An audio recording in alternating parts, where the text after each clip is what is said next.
मणिपुर गांव में भूषण नाम का एक गरीब किसान रहता था। भूषण रोज सुबह खेत में काम करने के लिए निकल जाता था।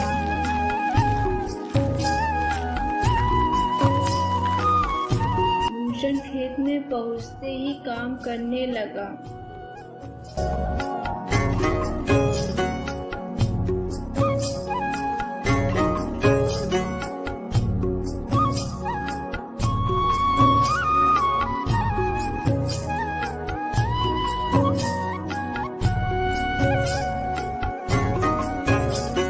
अरे आज तो बहुत जल्दी मेरा काम खत्म हो गया। अभी तो आधा दिन बचा है और ऐसे में खाली नहीं बैठ सकता। भूषण के पास थोड़ा सा ही खेत है, इसलिए उसका काम जल्दी खत्म हो जाता था। अब भूषण सोच रहा था कि बचे हुए दिन में क्या करा जाए। हाँ, क्यों न मैं कोई काम की तलाश करता हूँ। अगर कुछ काम कर लिया तो थोड़ा बहुत पैसा का भी सहारा हो जाएगा और मेरा आज का दिन भी कट जाएगा। हाँ, ऐसा ही करता हूँ। ऐसा कहकर भूषण काम की तलाश में निकल पड़ता है।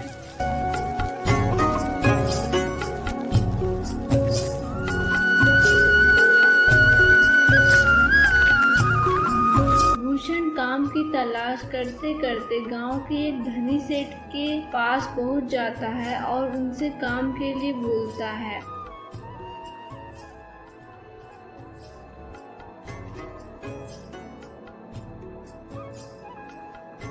हाँ, ठीक है भूषण भाई।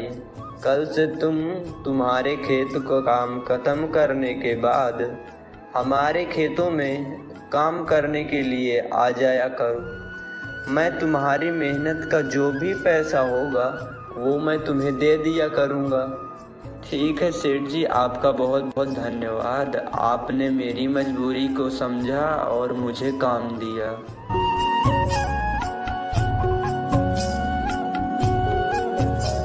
अगले दिन भूषण अपने खेत का काम जल्दी खत्म करके सेठ जी के काम की ओर चल पड़ता है।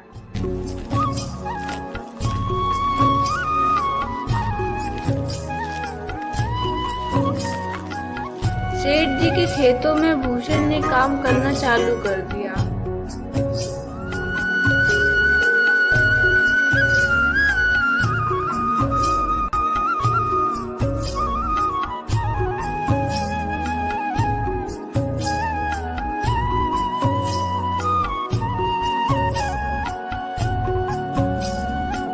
अरे भाई भूषण, ओ हेलो भाई भूषण, अब बस भी करो, शाम हो रही है। घर नहीं जाना है क्या? सेठ जी, आप लोग चलो, बस थोड़ा सा ही काम और बचा है। मैं इस काम को पूरा करके आता हूँ। ठीक है भूषण भाई, तुम टाइम से घर चले जाना। काम तो कल भी हो जाएगा। सेठ जी और सेठ जी का मजदूर घर चले गए और भूषण काम कर रहा था।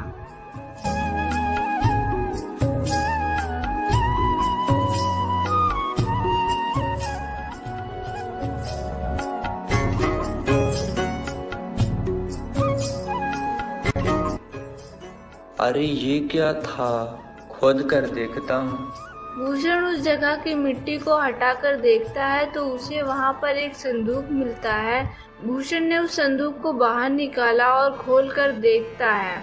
भूषण संदूक को खोलता है तो वह देखता ही रह जाता है। उस संदूक में सोने चांदी के सिक्के थे। अरे दादा, ये तो खजाना है। इसमें तो बहुत सारे सोने के सिक्के हैं। मुझे लगता है ये सोने के सिक्के सेठ जी का ही है। ये उनके खेत में मिला तो उन्हीं का संपत्ति है। अगर मैं इसे अपने घर ले गया तो मुझे हमेशा के लिए अफसोस यही रहेगा कि मैंने सेठ जी के साथ धोखा की। और वैसे भी भगवान ने मुझे इतना अच्छा जीवन दिया है और मैं इस जीवन में बहुत खुश हूँ। मुझे इस चीज की जरूरत नहीं है। मैं इस संदूक को सेठ जी को दे आता हूँ और इस संदूक के बारे में सेठ जी को बता देता हूँ। फिर भूषण धनी सेठ जी के यहाँ जाता है।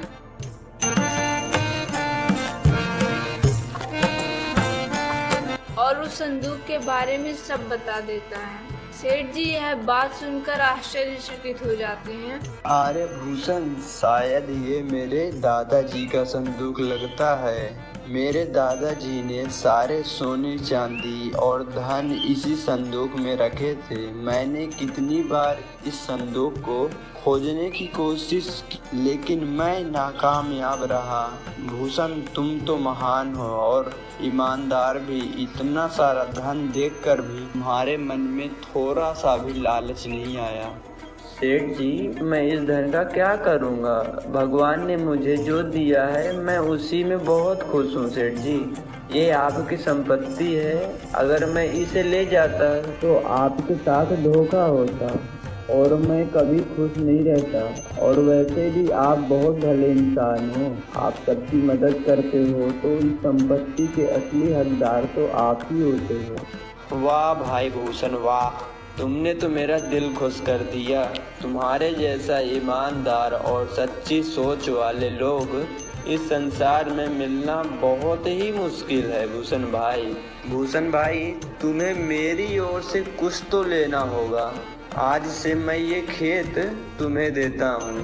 तुम बहुत अच्छे इंसान हो और तुमने मेरी इतनी मदद की है, तो मेरा फर्ज तो बनता है कि मैं तुम्हें भी कुछ न कुछ हिस्से में दूँ।